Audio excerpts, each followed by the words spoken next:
So, this first video for Palworld is going to go over some breeding techniques and just mostly to show off the results of some of the breeding I did. Just to give you a quick breakdown of how breeding works in this game, you can breed any two pals together and they're going to make a specific combination. So there's a great website, Palworld breeding calculator that you can do. Probably get a link for that down in the description. But yeah, so basically, you can breed your pals, and they have traits that they potentially are going to have. For example, this is let's actually, yeah.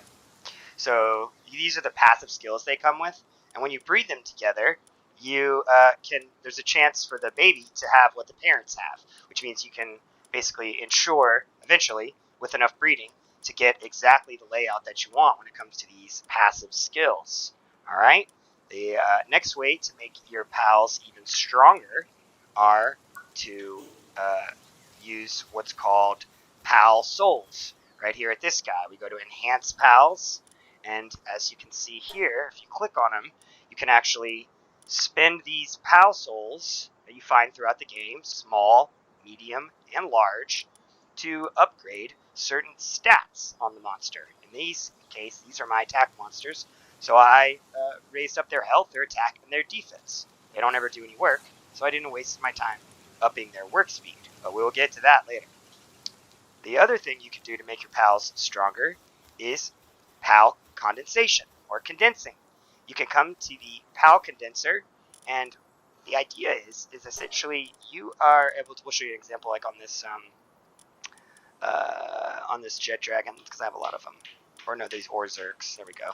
So I could take this Orzerk, right? This level 1, where I was doing some breeding, trying to make some good little electricity Orzerks here.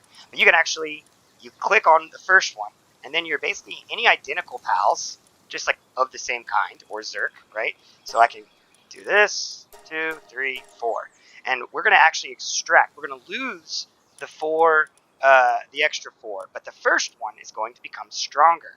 You see his health goes up, his attack goes up, his defense goes up, right? And his passive skill, Ferocious Thunder Dragon, goes up.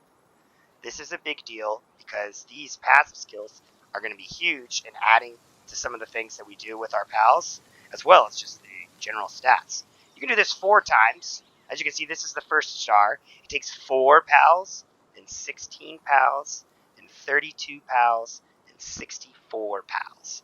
Crazy, right? I think that it comes out to be like almost 120 pals, something like that, for each one that you want to do. So as you can see here, with my pals, let's get out of this menu. I go into this one. These 5 pals that I have in my party here, I have done everything on. We've maxed out their use at the statue. We've maxed out everything at the condenser. We bred them to have the greatest traits they can have. So these are pretty strong. I chose Phalaris as one. I just like Phalaris. He got me through most of my game to start with. I think he's an awesome fire monster, and so I got him. So that's the reason for that. He's not like the best fire guy in the game or anything, but I just think he's epic, and so I got him. But to give you some context here, there's a Phalaris at 1459 attack. Okay, he's level 50. He's 4-starred. He's got all those Pal Souls going into him. And so you can see he's got really high attack. You can see that it's an 85% increase to his attack. So it would have been 789, but instead it is 1459. Right? And I also taught him some this fireball move. He doesn't actually come with that. He's all fire moves. I don't want to get into the weeds of talking about the skills and fighting and all that good stuff. But more to be revealed, right? But the main thing is that the attack is super high, and he can do some nasty damage. He's also got good defense, and he's solid HP even too, so he stays in the game for a while. And and the traits. Sorry. So these are the traits that you're going to find on most of my monsters. Lucky. Work speed plus 15%. Attack plus 15%. Musclehead. Attack plus 30%. But it does have a minus 50% work speed. Doesn't matter. None of these guys are going to be doing any work. Ferocious, plus 20 attack. Legend, plus 20 attack, plus 20 defense, plus 15% movement speed increase. So Legend is a great trait, and you can only retrieve it off of some of the end game legendary monsters that are out there. So that's not something. This isn't the type of PAL that you're going to breed at the start of the game. But you can still use the same concepts and make like a Lucky Ferocious Musclehead combo with maybe something else in there instead of Legend to still make him good. Lucky also, I should mention, comes from special monsters that you find throughout the game. They look bigger and they have like shiny, shiny stars around them, and so that's another skill you kind of have to work to get. But that's the beauty of breeding. You just go find a monster with it, and use your calculator to try to build exactly what you want. Next up, Anubis. Everyone loves Anubis. He's the greatest. He's a great attacker. He's a great work speed guy if you want him for that. This is my attack Anubis. We got all the same traits. Lucky, Legend, Ferocious, Musclehead. You can see we got the 4 stars. We got all the souls put into him that he needs for his attack, defense, and HP. And look at this monster. He's already a very strong PAL. Look at that, 930, just a regular level 50. But his attack, this is from the passive skills. Keep in mind that his attack would actually be lower than 930 if we hadn't done the stars and the souls here. It's not including that in the 85%. The 85% only references what these are contributing, right? 15, 20, another 20, 30. That adds up to 85, okay? So, very strong, great Anubis, love him. We've got Jormuntide. I like Jormuntide. I gotta say, I like him. I think he's cool. He's big. He looks a lot like Gyarados, but that's fine. Maybe that's why I like him. Same traits. Not gonna spend too much time. I did hook him up with a lightning bolt. I love that some of the pals can learn like opposite or different type moves, and you can find fruit trees throughout the world, or find them in chests, skill fruits that allow you to teach your monster skills, and so they can learn a lot of skills, and you can trade them out whenever you want to. There's like no downside to that. But yeah, now we're getting up into the real high numbers. Jormuntide is considered kind of one of the higher legendary monsters. He's the Emperor of the Sea, or whatever it is. Now we're getting almost to 2000, 1953. Right? Now let's get to the good stuff. Jetragon. Alright, love this guy. The fastest, absolute fastest mount in the game. With Jetragon, because he's a legendary, the only way to breed a Jetragon is with 2 Jetragons. So because of that, there's no way to get lucky on a Jetragon. It's weird, but basically, lucky can only be found throughout the world, and then you have to breed it onto a monster. But you can't find a Jetragon with lucky, and the only way to breed a Jetragon is 2 of them. So you sacrifice lucky, but I decided that, hey, why not, right? He's the fastest in the game. Let's put Swift on there. A 30% increase to movement speed.